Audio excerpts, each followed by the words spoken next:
I'm going to stop you there. Pete Hegseth is now speaking. The weekend, I had the opportunity to visit our troops fighting in Operation Epic Fury.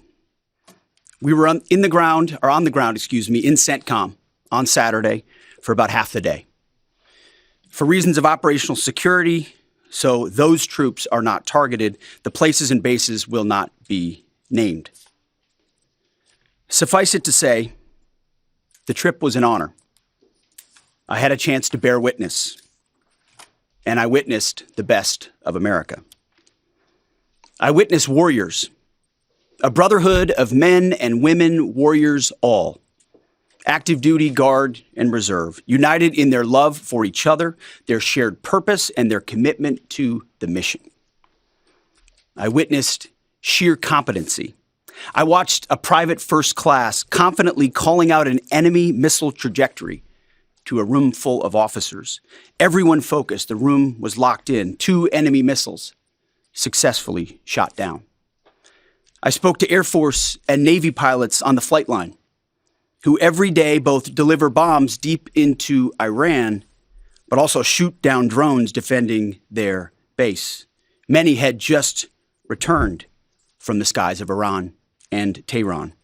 I put on a headset and spoke to one crew in the cockpit, locked and loaded each and every day. I witnessed ingenuity, American ingenuity. I met the young Army officer who figured out how to neutralize maneuvering enemy missiles, saving countless lives. His commander confirmed that the whoops and cheers erupted in the Tactical Operations Center when his new approach was first successful. I met the Air Force intel analyst who refines target packages faster than the enemy can adapt. I actually gave him my card and told him to keep me posted on the ground truth. I did the same with his boss, a colonel with a heart the size of Texas and a beautiful deployment mustache to match. I witnessed lethality. I met a junior airman as the sun was going down and a chill was setting on the tarmac, who, when asked what they needed, she simply looked up at me with a sly smile on her face and said, "More bombs, sir, and bigger bombs." We will happily oblige her. I met the Army targeting team who found and sunk the pride and joy of the Iranian Navy, their fighting position plastered with images of sunken enemy ships. And I witnessed urgency. Right when we landed, another C-17 landed just minutes after us. And within 30 seconds of the aircraft coming to a full stop, a team on the ground pulled up and the cargo was being uploaded. Wartime speed. To a man and to a woman, on the ground, in the air, on the flight line, and in the TOC, I heard, "We want everything faster, higher op tempo, wartime speed." The feeling was the exact opposite of the rotational units year after year in the wars in Iraq and Afghanistan that we're so familiar with. In those wars, it was always about the next rotation, never knowing when the mission would end or exactly what the mission was, year after year. Not with Epic Fury. I witnessed urgency to finish the job, urgency to achieve mission success, not looking at the next rotation, only moving as fast as possible to win. I got a chance to troop the line, to witness firsthand what we already know is true. Spoke to all ranks and all services, none of whom knew we were coming. It was not rehearsed or scripted. Sometimes we just wandered. What I witnessed was motivation. It was sheer mission focus. It was the American warrior unleashed. It was the kind of warfighting American spirit that comes with a clear mission against a determined enemy. A crew chief we flew with summed it up nicely. He said, "It's been a busy few weeks, sir. Tough stuff. But I'm so honored to be called up. This fight is long overdue. We need to address it for our kids. We cannot pass the buck. Please thank the president from us." I heard that time and time again. I asked each young American, "What do you need?" And nobody said better equipment. Nobody said more comfortable living conditions. Nobody said, "Send me home." Well, of course, eventually we want all those things. They do too. But what those Americans said to me, young and old, officer and NCO, male and female, black and white, was, let's finish the mission. Get us even more bombs, bigger bombs, more targets. Let us finish this. In fact, Admiral Cooper noted this morning that the 3 Air Force captains shot down by Kuwaiti-friendly fire early in the fight, weeks ago. They never left the theater. All dropped bombs over Tehran last night. These men and women live the Iranian threat every day, incoming missiles and drones, and know what a world looks like, what the world would look like if Iran had the most dangerous weapons in the world, a nuclear weapon. As President Trump has said time and time again for years, and in this administration, Iran cannot have a nuclear bomb, and they won't. These troops, they want to finish this fight for their kids and their grandkids. This is about history. This is about legacy. Success matters. And because of this president and these Americans, we're closer than ever before to winning. President Trump is doing what no other president had the guts to do. Previous presidents were all talk. He's all action. On the battlefield, because of the latitude the president has given us, American firepower is only increasing. Iran's decreasing. We have more and more options, and they have less. Just 1 month in, only 1 month, we set the terms. The upcoming days will be decisive. Iran knows that, and there's almost nothing they can militarily do about it. Yes, they will still shoot some missiles, but we will shoot them down. Of note, the last 24 hours saw the lowest number of enemy missiles and drones fired by Iran. They will go underground, but we will find them. We recently destroyed another one of their command bunkers. Leaders forced to flee, no water, no power, no oxygen, no command and control. Their faith in their caves diminishing. The latest intel is clear out of CENTCOM. Our strikes are damaging the morale of the Iranian military, leading to widespread desertions, key personnel shortages, and causing frustrations amongst senior leaders. Just last night, we had 200 dynamic strikes alone. Dynamic strike is a strike where a pilot leaves and during their flight, they get a new target set based on real-time intel given to them. A new launcher, a new location, a new troop formation. A dynamic target is one that changes while you're in the air because of improved intelligence. 200 dynamic strikes alone, in addition to the pre-planned targets. The video the president posted last night of Esfahan, an ammo depot struck by U.S. bombers. You see, you don't get to see many of those videos because, as a reminder, Iran has still shut off the internet to 99.9% of its population. But if Iran is wise, they will cut a deal. President Trump doesn't bluff and he does not back down. You can ask Caine about that. The new Iranian regime should know that by now. This new regime, because regime change has occurred, should be wiser than the last. President Trump will make a deal he is willing, and the terms of the deal are known to them. If Iran is not willing, then the United States War Department will continue with even more intensity. Standing here this morning in this briefing room, in my mind's eye, I'm actually looking out at the groups I met this weekend. The pilots, the logisticians, the intel analysts, the targeters, the sustainers, the flight crews, the air defenders, the base security, those maintainers who we walked up at sunset with the chill in the air on the flight line. May God watch over all of them each day and each night. May his almighty and eternal arms of providence stretch over them and protect them and bring them peace. In the name of Jesus Christ, and amen. Mr. Chairman, over to you. Thank you, Mr. Secretary, and good morning, everyone, and thank you again for being here. As operations continue, I remain deeply grateful for the service and determination of 2.8 million members of our joint force, each of whom are serving something greater than themselves. Every day, those deployed, and in many cases, those at home who are deploying forward and bomber pulses and others put themselves in harm's way, and we owe them a deep debt of gratitude. I remain especially grateful for our fallen who gave the ultimate sacrifice. We'll never forget their valor and their determination to do something greater than themselves. And each day we continue to earn what they've given to us. This morning I want to share that yesterday the Joint Force had the honor of participating in the burial of Colonel Clarence Emil Bud Anderson, who passed away in May of 2024 at the ripe old age of 102.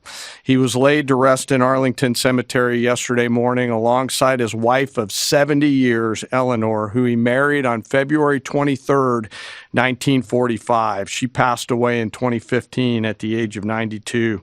Bud, yesterday, a legend to our Air Force and fighter pilots everywhere, was honored with a combination flyby of F-35s and a four-ship of P-51 Mustangs.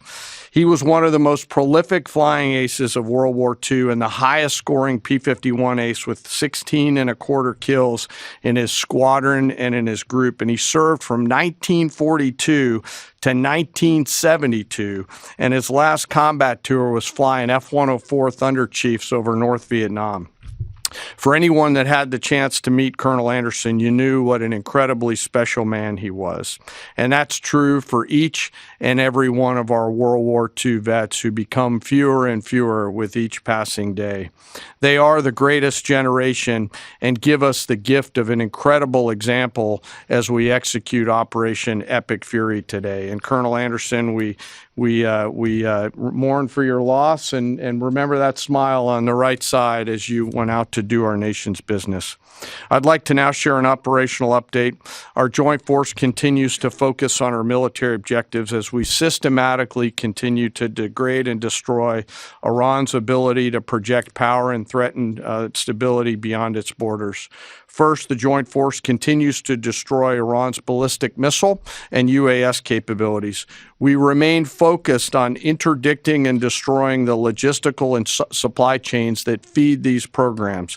And this remains a truly joint effort prosecuted around the clock from air, land, sea, space, and cyberspace.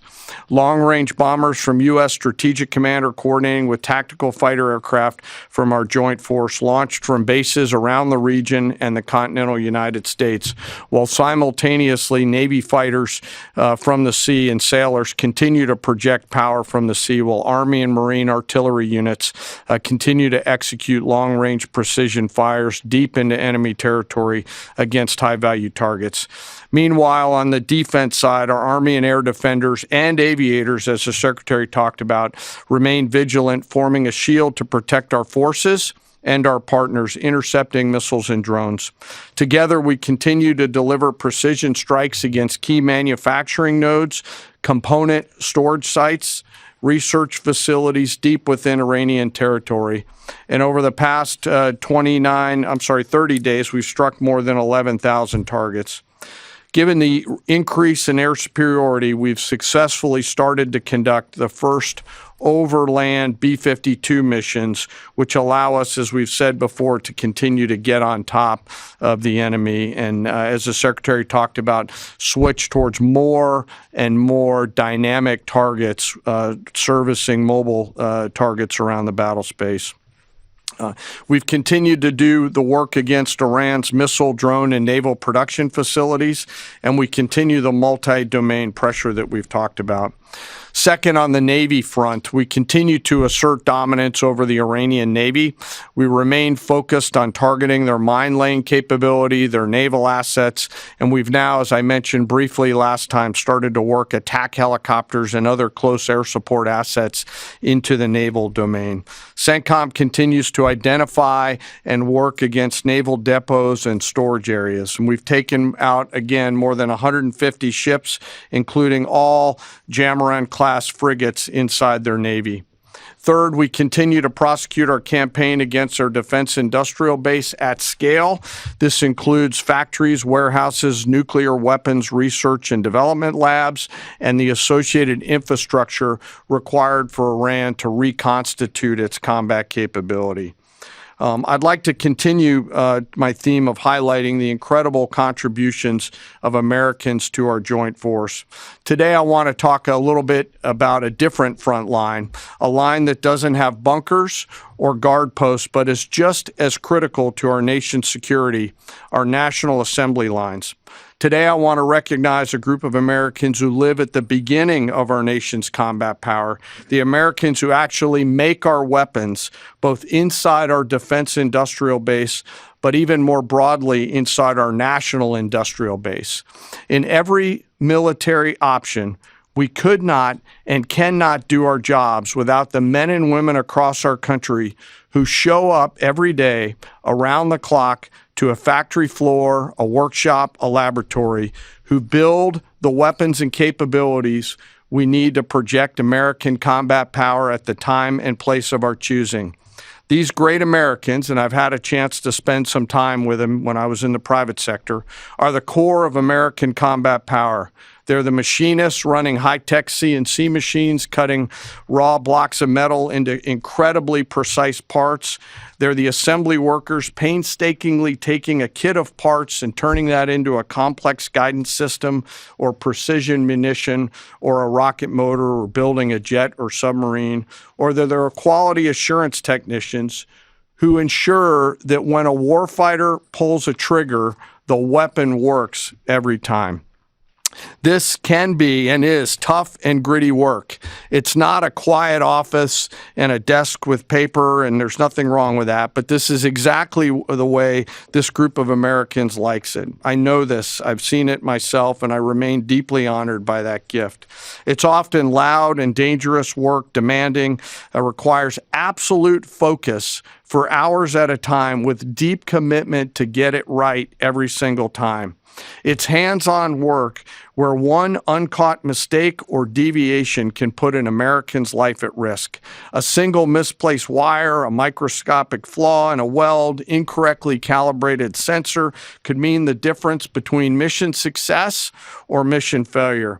The difference is measured in the lives of our sons and daughters who we put out around the field and on the field of battle. We rely on and trust in these great Americans, and it's not just their manufacturing skill, it's their innovative minds and their entrepreneurial spirit. From those who build exquisite capabilities down to the mom and pop machine shops all over this great country, they live at the beginning of and the core of America's combat capability, constantly adapting, constantly improving, constantly learning. And there are examples of this throughout history and current days, to include building things like the F-117 stealth fighter, the B-2 stealth bomber, making our combat capability undetectable over the enemy, to today's B-21 and F-47. It's work like in the shipyards of the East Coast and Northeast side of the United States that go out and build America's nuclear submarines that allow us to patrol around the world at the time and place of our choosing. These innovators, these workers, these incredible Americans don't get the same glory as a fighter pilot returning to a carrier deck at night or an artilleryman sending rounds downrange, and yet they show up every single day, and without them, we could not do the work that we are tasked to do. 24/7, they build the tools that we need to do our business. The skill, the commitment, the patriotism, the dedication poured into every piece of combat capability and hardware is seen and felt out at the edge of the force, as the Secretary talked about those young bomb builders out in the desert that he had the chance to see. You can see it, you can feel it, and it's real, and we're deeply grateful. So to the American workforce out there, both inside our defense industrial base and in our national industrial base, Thank you on behalf of the Joint Force. We carry the weapons that you build. We rely on the systems that you create, and the distance from that factory floor and that assembly line to the front line is incredibly short. Thank you. Keep it up. And to our adversaries out there, I remind you to beware of the American workforce. We continue to press forward in our military objectives. The Secretary and I remain deeply humbled by the spirit, tenacity, commitment, and grit of our 2.8 million member strong joint force. I want to, as always, thank the force and their families, and as always, remember our fallen. We carry with them and their names every day. Sir, I'll turn it back over to Absolutely. you. Well, thank you, Mr. Chairman. Two things. He didn't note it, but in memory of Colonel Bud Anderson, the chairman himself flew his F-16 to honor him recently. And thank you for highlighting the defense industrial base, the arsenal of freedom. It's worth noting no one has rebuilt that defense industrial base faster and with more purpose than President Trump in his first term. And now we're rebuilding the arsenal of freedom. Our defense industrial base is more vibrant today than it's been since World War II and growing rapidly. Contrast that with Iran, whose defense industrial base is nearly completely destroyed. Their ability to reconstitute the weapons of war they're using now that they're hiding in underground facilities and attriting over time, their ability to rebuild that is negligible. And I think that contrast is an enduring legacy of this as well, right here. Thank you for your time. We've had some signaling that the U.S. will retake control of the Strait of Hormuz. At that point, what military posture will be imposed to guarantee safe passage for our allies, deter our enemies, and demonstrate U.S. dominance in the region? And also, can you speak to how much America's adversaries, Russia, China, North Korea, how much they're supporting Iran's war machine at this point with arms and intelligence, and what we are militarily doing to punish the enemy coalition? Appreciate both questions. On the Strait of Hormuz, there are many more vessels flowing through today than there were, as the president has arranged. The president's been clear to Iran, open it for business, or we have options, and we certainly do. And when you look at what the chairman laid out with the Navy industrial base, with coastal cruise missiles, with UAVs, with counter mine capabilities, we've been focused from the beginning on attriting and defeating those capabilities and limiting their options. There's lots we're doing as well, some of which is known, some of which is not known, to set the conditions. And I think the president was clear this morning in his truth that there are countries around the world who ought to be prepared to step up on this critical waterway as well. It's not just the United States Navy. Last time I checked, there was supposed to be a big bad Royal Navy that could be prepared to do things like that as well. So he's pointing out this is an international waterway that we use less than most, in fact, dramatically less than most. So the world ought to pay attention and be prepared to stand up. President Trump's been willing to do the heavy lifting on behalf of the free world to address this threat of Iran. It's not just our problem set going forward, even though we have done the lion's share of preparation to ensure that that strait will be open, which is an outcome the president's been very clear on. As far as Russia and China, we know exactly what they're doing, what they are or are not doing. We don't have to air publicly what all of that is, but where necessary, we're addressing it, we're mitigating it, or we're confronting it head on. I don't know if you have anything you want to add. No, sir. I think you covered it. Do you have any timeline for operability in the Strait? Thank you, Mr. Secretary. David Zier, Real America's Voice. And I witnessed that enthusiasm on the lines in our submarine builders and ironworks. It's unbelievable. But I just wanted to ask you, what's the status of the delivery of any hardened bunkers for additional protection for our troops? And without getting too specific, what kind of measures are we taking to protect some of the larger, more strategic aircraft like the Sentry and other? Well, it's a great question. I'll say what I witnessed where I went was a completely locked in discipline of bunker use and bunker improvement. So from the beginning, as we stated very clearly, the first thing we did was set up a defense and make sure our defensive capabilities were maxed out before any of this even started. That included fortifications as much as possible, but it also included disbursement. If all of our people are in one place, you could imagine why that's a big problem. So dispersing is part of that defeat. Alongside that disbursement is more and more bunkers. And I can tell you, talking to base commanders, talking to our allies in Israel, talking to others, rapidly fielding that and then improving those positions is a theater priority, no doubt, as are the air defenses and the layered air defenses. It's not just Patriots and THAADs. It's fighters and defensive caps. It's other kinetic defeat systems. It's electronic warfare. So the defense of our troops and our assets is max. I will say on some of those other assets you talked about, air wings, airframes, there's some things adversaries are doing to provide info and intel that they shouldn't. We're aware of it. And ultimately, we move things around and don't. One of the biggest principles you learn in the military is to not set patterns, predictable patterns. And so commanders are working hard to adjust in real time with those systems and make sure they're in the right places and not easily targetable. Jillian. Thanks, Mr. Secretary. The U.S. and Iran appear right now publicly to disagree about whether there are these negotiations ongoing. What impact does that have on military strategy? Does it have any bearing at all? And General, the president wrote yesterday that the U.S. might destroy Iran's electricity generating plants and oil wells. Those are his words before ending this operation. Is there a way to do either of those things without seriously jeopardizing or seriously harming civilians? So on the talks, I can tell you, having been with Steve and Jared and the vice president and Marco and many others yesterday, they are very real. They are ongoing.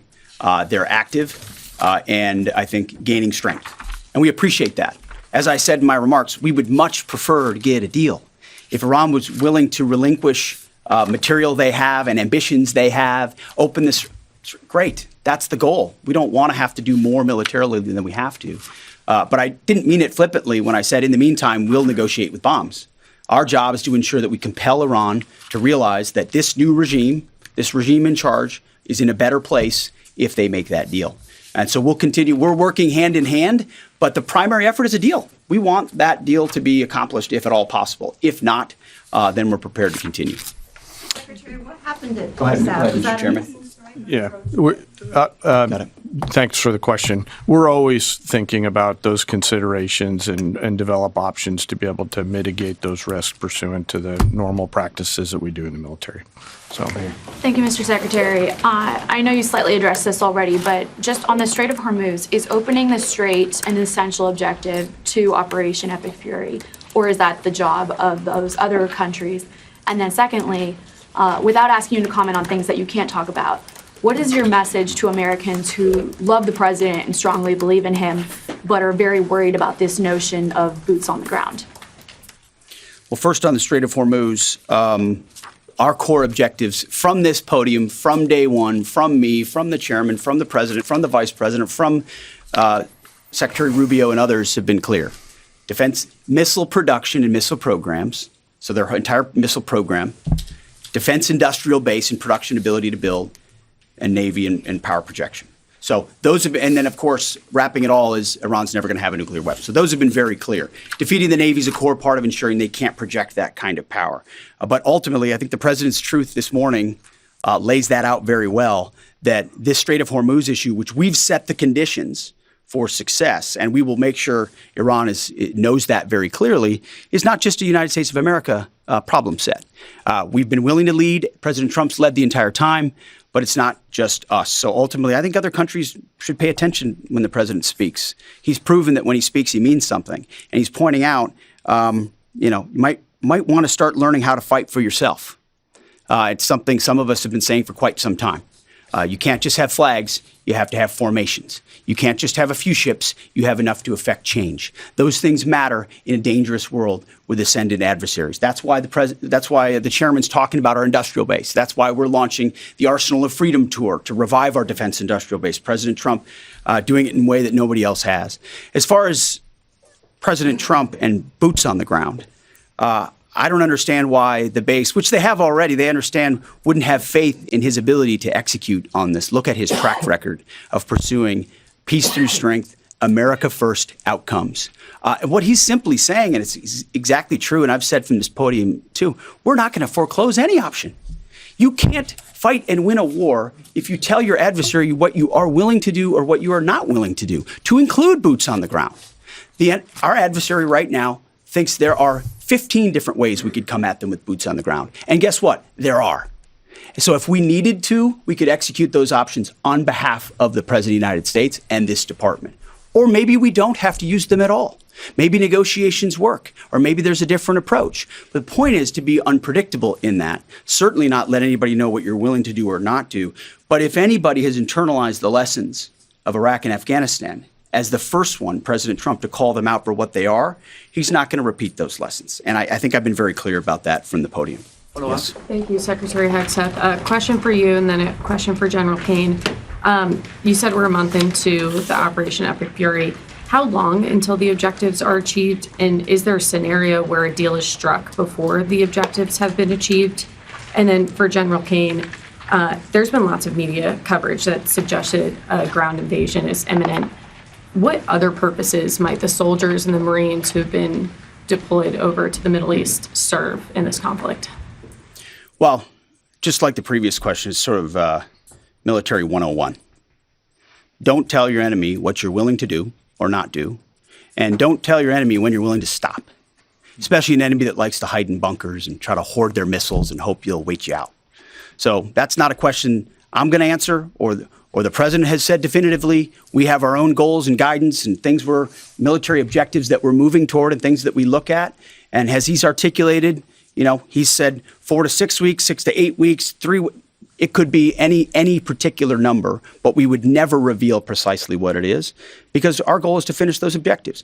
And we're well on our way. And the chairman and I look at this every single day. It will be the president's determination and the president's determination alone when those objectives are complete and when it serves the interest of the American people to cut that deal, to make sure that Iran doesn't have a nuclear capability and ultimately that our objectives, or our interests, are advanced. I don't know if you want to add anything. No, just to answer your question, Reagan, the range of military options that those forces can offer are extensive, not just limited to what you mentioned in terms of forces on the ground. And I wouldn't want to take away the president's decision space, but there are a multitude of things, not the least of which is Iran should note that they're out there and that they are a pressure point. And so they should carefully consider, I think, at the diplomatic level, not my job as a chairman, but at the diplomatic level to consider what's in front of them. Jerry. Okay, Mr. Secretary, the U.S. government, I see, assessed for many years that Iran is protecting al-Qaeda senior leaders, including the current Emir Saif al-Idil. Does the U.S. assess that he's still in Iran? Has he fled to Afghanistan? Is he on a target list? And Mr. Chairman, based on CENTCOM figures and open source, Iranian daily missile barrages and drone launches have indeed dropped dramatically since the start of the war, but they're not at zero.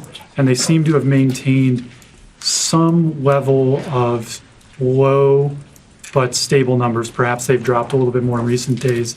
How do we get that closer to zero? And what impact is Iran's degraded but still very real capability impacting current and future operations? So I won't speak to a particular target. I'll just say that al-Qaeda remains our enemy, obviously. And there are a lot of people on our target list in Iran. And if they were to be harboring al-Qaeda, they would certainly fit that list. Just quickly, the mobile targets that they have that we continue to service, as the Secretary talked about, the 200 hits that were done last night, that's one component of continuing to lower that.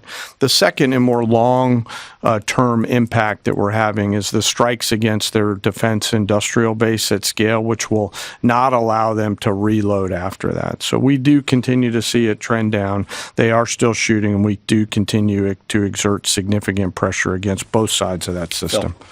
Mr. Secretary, thank you for the question. Do you still believe, you said previously that the Iranian leadership would surrender. Do you still believe that? And is the United States still committed to NATO's collective defense? And to Chairman Caine, could you give us a sense of your thinking about the legality of striking desalinization plants if the president were to order that? I will just say that any mission that ends on our terms, you want to call it a surrender, call it a defeat, call it what you want, we remain committed to a conflict that ends on our terms and the president's terms. There's no doubt about that. And as far as NATO is concerned, that's a decision that'll be left to the president. But I'll just say a lot has been laid bare. A lot has been shown to the world about what our allies would be willing to do for the United States of America when we undertake an effort of this scope on behalf of the free world. These are missiles that don't even range the United States of America. They range allies and others. And yet when we ask for additional assistance or simple access basing overflight, we get questions or roadblocks or hesitations. And the president's pointing out, you don't have much of an alliance if you have countries that are not willing to stand with you when you need them. He's simply pointing that out. And ultimately, it'll be his decision of what that looks like after this is complete. I'll just won't talk about any particular target. This really builds on Jillian's question, too, that I don't think I completely answered. But, the joint force is the most professional force in the world. And we have numerous processes and systems to carefully consider the whole range of considerations, from civilian risk to legal considerations with any target. And as targets come before us, we run them through the same process that we always do, and always strike lawful targets in accordance with the normal procedures that we use. Chairman Caine, do you agree with no quarter, no mercy for enemy combatants, as Hegseth has said? For me? Thank you, Mr. Secretary. Thank you, sir. Thank you, Mr. Secretary. Thank you. I appreciate it. On Sunday, President Trump said that Iran's first regime was all destroyed and the second one is mostly dead. The third regime that we're on right now has been much more reasonable in negotiations. Do you agree with that assessment, and why? I would defer to the negotiating team there. They're the ones talking to him, but they're getting a back and forth on terms, which is a productive development. We stand right there next to our negotiating team, always willing and prepared to put them in an even better position. Thank you very much. Appreciate it. Thank you. Thank you.